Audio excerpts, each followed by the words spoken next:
രഞ്ജുവാണ് ടൂസംബിളിലേക്ക് സ്വാഗതം. ഇന്ന് നിങ്ങളുമായിട്ട് ഷെയർ ചെയ്യാനുള്ളത് 2 അപ്ഡേറ്റ് ആണ്. ഫസ്റ്റ് വൺ, പവർ ബാങ്കുകൾ ഹാൻഡ് ബാഗേജിൽ മാത്രമേ പറ്റുള്ളൂ എന്നുള്ളതാണ്. ചെക്ക് ഇൻ ബാഗേജിൽ പറ്റില്ല എന്നുള്ളതാണ്. അതായത് അയാളുടെ മുമ്പ് തന്നെ ഇത് ഫോളോ ചെയ്യണമെന്ന് പറയുന്നുണ്ടായിരുന്നു.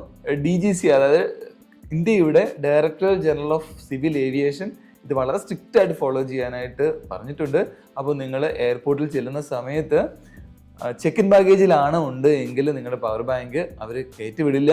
അതെടുത്തിട്ട് ഹാൻഡ് ബാഗേജ്, നമ്മുടെ കയ്യിൽ വെക്കുന്ന ഹാൻഡ് ബാഗേജിൽ തന്നെ വെക്കണം എന്നുള്ളത് നിർബന്ധമാണ്.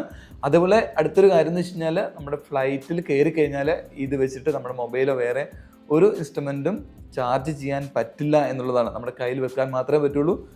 ഫ്ലൈറ്റിൽ USB പോർട്ട് ഉണ്ടെങ്കിൽ അതിൽ നിന്ന് നമുക്ക് ചാർജ് ചെയ്യുന്നതിന് ബുദ്ധിമുട്ടില്ല. പക്ഷേ പവർ ബാങ്കിൽ നിന്നും ഒരു ഉപകരണത്തിലേക്കും ചാർജ് ചെയ്യാൻ സമ്മതിക്കില്ല എന്നുള്ളതാണ്.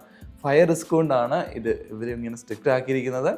അപ്പോൾ നിങ്ങൾ ഇനി അടുത്ത ട്രാവൽ ചെയ്യുന്ന സമയത്ത് പവർ ബാങ്ക്, ലിഥിയം പവർ ബാങ്കുകൾ നമ്മുടെ ഹാൻഡ് ബാഗിൽ തന്നെ വെക്കാനായിട്ട് ശ്രമിക്കുക. രണ്ടാമത്തെ അപ്ഡേറ്റ്, ഫ്ലൈ 91 എന്ന ഒരു ഫ്ലൈറ്റ്, പുതിയ ഫ്ലൈറ്റ് കൊച്ചിയിൽ നിന്നും അഗാത്തി, അതായത് ലക്ഷദ്വീപിലെ അഗാത്തിയിലേക്ക് ഫ്ലൈറ്റ് സ്റ്റാർട്ട് ചെയ്യുന്നു എന്നുള്ളതാണ്. ഫെബ്രുവരി 9 മുതലാണ് ഇത് ഓപ്പറേറ്റ് ചെയ്യാനായിട്ട് പോകുന്നത്. എല്ലാ ദിവസവും ഫ്ലൈറ്റ് ഉണ്ടാവും.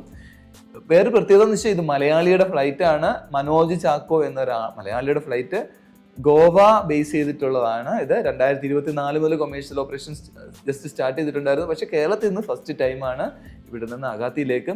അപ്പോൾ നല്ലൊരു ഫെയറിലൊക്കെ ഇട്ടിരിക്കുന്ന 5000 അറൗണ്ട് ഫെയറിലാണ് ഇത് ഫ്ലൈറ്റ് ഓപ്പറേറ്റ് ചെയ്യുന്നത്. ഇപ്പോൾ നിങ്ങൾ അടുത്ത ലക്ഷദ്വീപ് പാക്കേജ് ഒക്കെ നോക്കുന്നുണ്ടെങ്കിൽ നല്ലൊരു ഫെയർ ആയിരിക്കും നിങ്ങൾക്ക് കിട്ടാൻ പോകുന്നത്.